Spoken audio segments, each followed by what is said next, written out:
অপহরণের অভিযোগের এক মাস পরেও দশম শ্রেণীর ছাত্রী নাবালিকা কন্যাকে না মেলায় পুলিশের ভূমিকা নিয়ে প্রশ্ন তুলেছেন সাধারণ মানুষও। মেয়ের খোঁজের জন্য প্রতিটি মুহূর্তে দুশ্চিন্তায় অপেক্ষার প্রহর গুনছেন অসহায় বাবা মা। একাধিকবার গেছেন থানায়, দ্বারস্থ হয়েছেন পুলিশ সুপারের, তারপরেও মেলেনি কোনো খোঁজ। বিজেপির জেলা সাধারণ সম্পাদক রূপেশ আগরওয়ালের অভিযোগ, গরিব পরিবার বলেই ভ্রুক্ষেপ নেই।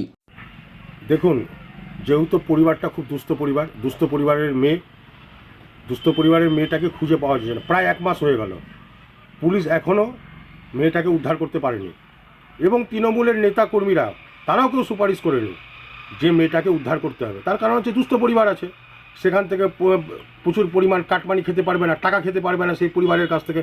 সেই জন্য পুলিশকেও করছে না, যে প্রেশার দিচ্ছে না, জোর দিচ্ছে না যে মেয়েটাকে উদ্ধার করতে হবে। তাছাড়া তৃণমূলের নেতা মন্ত্রী যারা আছে তারাই তো বলছে পুলিশ কাজ করছে না। তাহলে পরে এই ক্ষেত্রে অবহেলাটা কার, প্রশাসনের না তৃণমূলের? সেটা মানে দুটোই এক কয়েনের এপিট আর ওপিট। যেহেতু তৃণমূল নেতা টাকা পাচ্ছে না দুস্থ পরিবারের কাছ থেকে, সেটা তৃণমূল নেতা প্রেশার দিচ্ছে না, জোর দিচ্ছে না পুলিশকে। আর পুলিশও দেখছে যে তৃণমূল নেতার কোনো জোর নেই, প্রেশার নেই বলে পুলিশও কাজ করছে না। যদিও তৃণমূলের মালদা জেলা মুখপাত্র আশিস কুণ্ডুর দাবি, বাংলার পুলিশ প্রশাসন সকলের জন্য সমান কাজ করে। চাঁচল থানায় যে মেয়েটিকে, নাবালিকাটিকে তুলে নিয়ে যাওয়ার অভিযোগ দায়ের করা হয়েছে, এতটুকু কথা আপনাদেরকে দায়িত্ব নিয়ে বলতে পারি, আপনারা একটু ওয়েট করুন। মালদা জেলার পুলিশ প্রশাসন অত্যন্ত অ্যাক্টিভ। যে আসামি এটার জন্য দায়ী, একটু ইন্টারোগেট করার টাইম দিন, দেখবেন সমস্ত আসামিরা অ্যারেস্টেড হবে। এই বাংলায় আইনের শাসন জারি আছে, কাজে এখানে বিজেপিরা যে বড় বড় কথা বলছে তাদের মুখে এসব কথা মানায় না।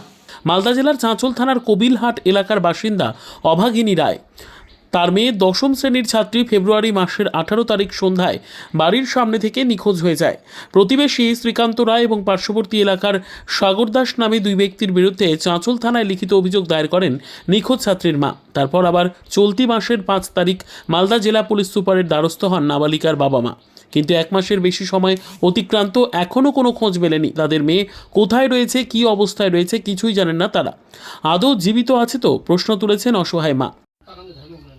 আমার মেয়ে হারায় গেলে যেন শ্রীকান্ত রায়, তারপরে সনাতন রায়, তারপরে সেফটি আমাকে মেয়েকে নিয়ে গেছে, কিডন্যাপ করে নিয়ে গেছে আমার মেয়েকে। কি কি পুলিশ করছে, কিছু কাম করছে না। এদিন হয়ে গেল, কিছু পুলিশে কাম করে না। আমরা কি করব? কিছু পাইনি, আমরা মেয়ের কোনো খোঁজ পাইনি। হয়ে গেল এক মাস কম বেশি হয়ে গেছে। আমার মেয়ের কত 16 বছর আছে।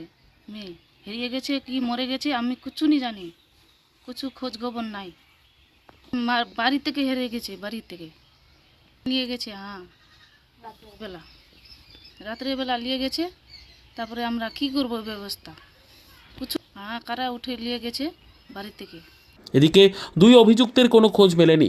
পুলিশ সূত্রে জানা গেছে, সমগ্র ঘটনায় তারা তদন্ত শুরু করেছেন। বিভিন্ন দিক এবং বিষয় খতিয়ে দেখা হচ্ছে, লোকেশন ট্র্যাক করার চেষ্টা চলছে। ব্যুরো রিপোর্ট, উত্তর বাংলা সংবাদ।